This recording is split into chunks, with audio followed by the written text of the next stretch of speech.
Alright, and welcome back to Fight Nerd Radio. Joining us now is a man that really needs no introduction, but I'll give him one anyway. He's a 3-time King of Pancrase, 1-time UFC heavyweight champion. You can catch him now on HDNet on Inside MMA. He is El Guapo Bas Rutten. Bas, thanks for being here today. Hey, my pleasure. Have you been approached to be in either the UFC video game or the current upcoming EA MMA game? Yeah, I'm in the upcoming EA game. It's already signed, the dealers are already everything done. That's weird that they approached Fatal now. I mean, I'm talking about that almost a year ago that I signed that thing. Oh, so it's been in the works for quite some time then. Yeah, they're busy for a long time. But I guess, they try to gather all the fighters, and maybe that takes some time. Now, are you going to be a playable character, or are you going to be doing commentary, or a little bit of both in the game? I'm going to be one of the fighters. Okay, awesome. I'm going to be for I understand Mauro is going to be one of the commentators. Oh, that's cool. I can't wait to finally get a chance to liver punch somebody. That's going to be cool, right? Over again and again. Alright, now, a lot of people might not know this, but you've been in a video game before, and in fact, that was Grand Theft Auto 4, where most people might know you in that game from a little video sequence, but you also did the motion capture for that game too, right? Yes, I did all the motion capture. Yeah. No, that clip on YouTube, the bar fighting clip, that thing gave me so much work, it's crazy. And they saw that a lot of people, they play that clip from the beginning of their week in the office. Everybody sits together, apparently, and then they play the video clip, and everybody's happy, and they start laughing, and then they start their week.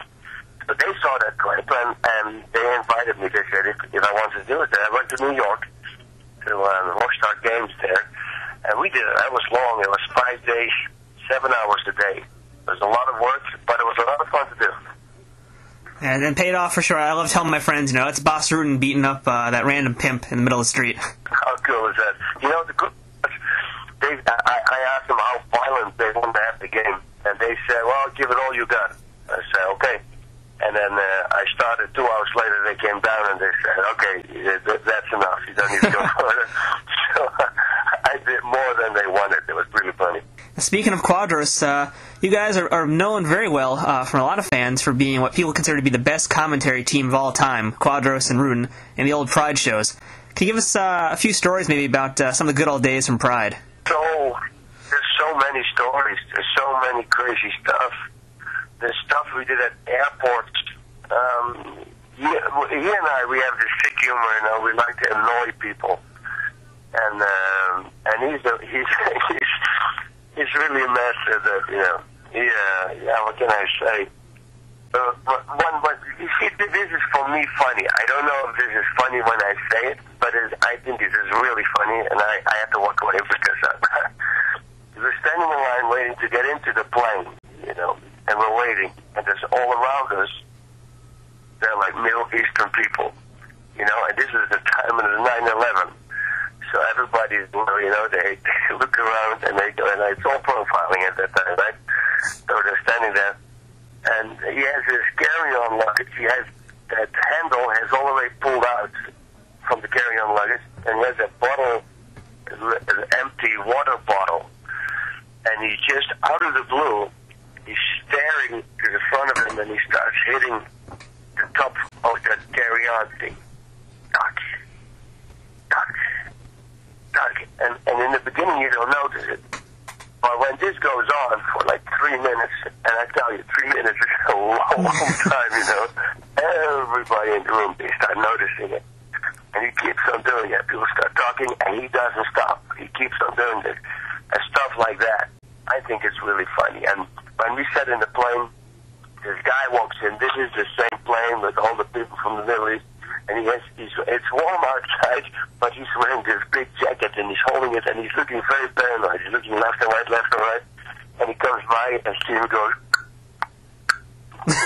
like he's having a clock, like a bomb underneath his shirt. Stuff like that. With that laser pointers, we will point at the stewards when they try to explain what you cannot do and how to use your seatbelt and all that stuff. See who can, with his laser pointer, can hold a dot on the forehead as long as possible without getting in the eyes of the steward. So you guys are like basically like troublemaking teenagers, basically. Oh, that's what we are. we're little kids, you know. It's like sometimes we did a commentating show, and we look. I suddenly I hear. And I said, "What is this?" And I looked to the side. He's eating an apple in front of the microphone. You see, that's funny stuff. Always professional. Always professional. What about any stuff from Pride itself? I mean, was there any ever good skits you guys did that got left on the cutting room floor or anything like that? You know, it's okay. We're sitting and we're doing an interview. We have to talk about this is for ESPN Sports in Japan, and Pride wants us to do an interview with them. Now we have Coleman, and we talk about past fights. And suddenly the fight comes and it's Coleman Takara, and everybody knew this was fixed, right? And so I'm sitting there and I look at Steven, and I said, I don't want to do this, you know. He said, "Boss, don't worry about it. I got it." And I said, "Okay, thank you, you know." So they start filming, and he says, "Okay, and then we have the fight between Takara and Coleman. Wow, what a fight was that. Boss, set this one up for us." I'm sitting now, I'm under money, and now I start talking about it. You see, things like that he would do constantly, and it's just to annoy people. And of course, the skits that we did, that was always fun. Now, in the past, right? you've mentioned when you were supposed to fight Kimbo, I think back in 2007, Kimbo tested positive for steroids, and the fight was off. You had some really harsh words for him and other steroid users. And now Barnett has tested positive for steroids for, I believe, the third time in his career. Well, how do you feel about Josh testing positive, especially for a fight of this magnitude? The thing is, if it's proven, you know, I'm not going to. If this is proven, then I have no respect for those guys. I have zero respect. If they look in the mirror, they don't see a real guy. They see somebody they're not happy with, and because they're not happy with it, they shoot themselves up because then they feel better about themselves, and then hopefully they can fix what they see. They're not happy with what they physically can do themselves.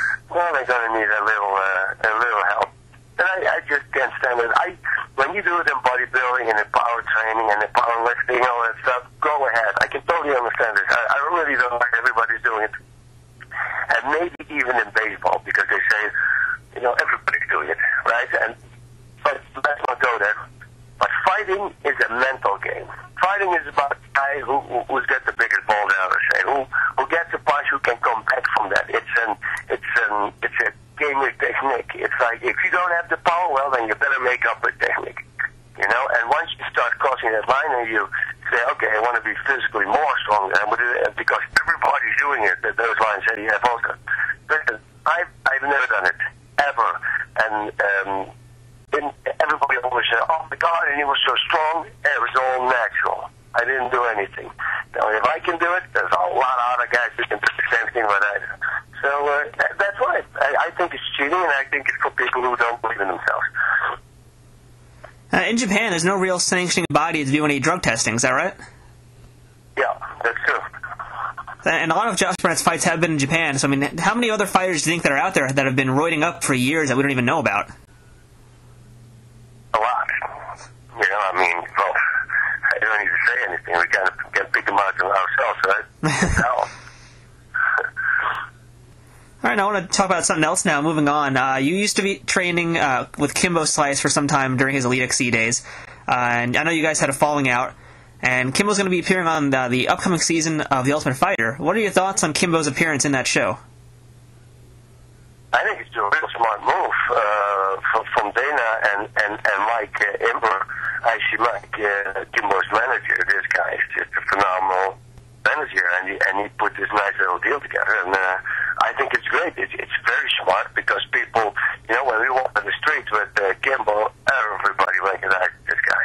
You know, so I bet you this season we'll have the most viewers ever. We'll break all the records. Yeah, that's what they're betting on. Because of Kimbo. Yeah, that's what they're betting on for sure. How do you think he's going to do in the show? Oh, you know, that's a difficult one to ask because we have some good guys, from what I understand, isn't there also. And I know what Roy can do. And, you know, Kimbo is pretty new to the game, so that could be already a big problem. And then, but I just hope And when he went in there, that he just was open again to information, and like just when he walked in the beginning in my dojo. That was okay. But then after a while, they start believing themselves, and that's just not good. This video is sponsored by Brawl and Mall Fight Performance Gear, with a selection of the best brands and their own custom apparel and equipment, as well as energy drinks and even music. Check them out at brawlandmall.tv.